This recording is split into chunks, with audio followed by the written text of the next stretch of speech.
Middle east Asia के जो हालात हैं वह बहुत ही तेजी से बदल गए। वहीं ट्रंप की वजह से अमेरिका की बहुत ही ज्यादा बेइज्जती हो गई, क्योंकि ट्रंप जिन्होंने खुद युद्ध की शुरुआत की, फिर वही ट्रंप सीज फायर की बातें करने लगे। अब यहाँ पर सुपर पावर के इज्जत का सवाल है, क्योंकि ईरान युद्ध में पीछे हटने को तैयार नहीं। यानी अमेरिका युद्ध से निकलना चाहता है, लेकिन खुद ईरान अब अमेरिका को युद्ध से निकलने नहीं दे रहा। हालांकि अब इसी बीच ट्रंप को सलाह मिली है कि अगर अमेरिका बिना किसी नतीजों के युद्ध से बाहर निकल गया तो फिर यह अमेरिका के वैश्विक वर्चस्व के लिए सबसे बड़ा झटका होगा। दुनिया में कोई भी अमेरिका के बातों को महत्व नहीं देगा और अमेरिका ऐसे ही सऊदी अरब, यूएई और कतर को ईरान के मिसाइल अटैक के बीच युद्ध में छोड़कर बाहर चला गया तो फिर अरब देशों के बीच अमेरिका के प्रति जो भरोसा है वह भरोसा हमेशा के लिए खत्म होगा। लेकिन अब इसी बीच ईरान ने भारत को लेकर बहुत बड़ी बात कह दी। हालांकि ईरान ने भारत पर क्या कहा उससे पहले अमेरिका को भारत की बहुत बड़ी सहायता चाहिए, किंतु अमेरिका किस मुंह से भारत से सहायता मांगे।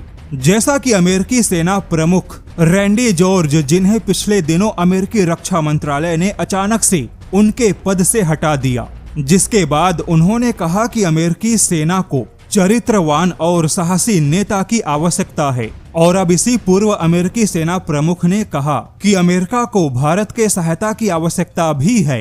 लेकिन ट्रंप खुद भारत पर इतने सारे उल्टे सीधे बयान दे चुके हैं, भारत पर सेखी बघारी कर चुके हैं कि ट्रंप चाहकर भी भारत से सहायता नहीं मांग सकते।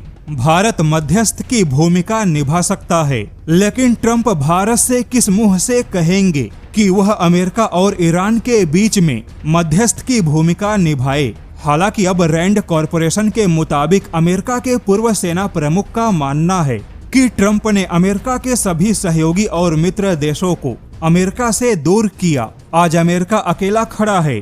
ट्रंप ने बहुत ही गलत तरीके से अमेरिकी ताकत का इस्तेमाल किया। रैंड कॉरपोरेशन के मुताबिक अमेरिका के पूर्व रक्षा अधिकारी मानते हैं कि ट्रंप को भारत के पास जाना चाहिए था, किंतु ट्रंप पाकिस्तान के पास गए क्योंकि पाकिस्तान ने ट्रंप की चापलूसी की, जबकि मध्यस्थ के नाम पर पाकिस्तान की कोई हैसियत नहीं है। वहीं ईरान भी किसी तरीके से पाकिस्तान को कोई महत्व नहीं देता। ऐसे में पाकिस्तान के पास जाकर ट्रंप ने अपनी बेइज्जती करवाई, जबकि अगर यही ट्रंप भारत के पास जाते, भारत से मध्यस्थता की सहायता मांगते, तो भारत एक प्रभावशाली देश है। ईरान भी भारत को मित्र मानता है। ऐसे में भारत की बातों को अनदेखा करना ईरान के लिए आसान नहीं होता। वहीं ईरान को पाकिस्तान से कहीं ज्यादा भारत पर भरोसा है। हालांकि अमेरिका में भारत को लेकर ऐसी चर्चाओं के बीच में खुद ईरान ने भी भारत को लेकर अच्छी खबर दी है। ईरान ने भारत को मित्र देश बताया और कहा कि भारत के जहाजों को स्पेशल सेफ्टी मेजर्स मिलेंगे, यानी हॉर्मुज से गुजरने वाले भारत के जहाजों के लिए विशेष प्रकार के सुरक्षा उपाय लागू होंगे।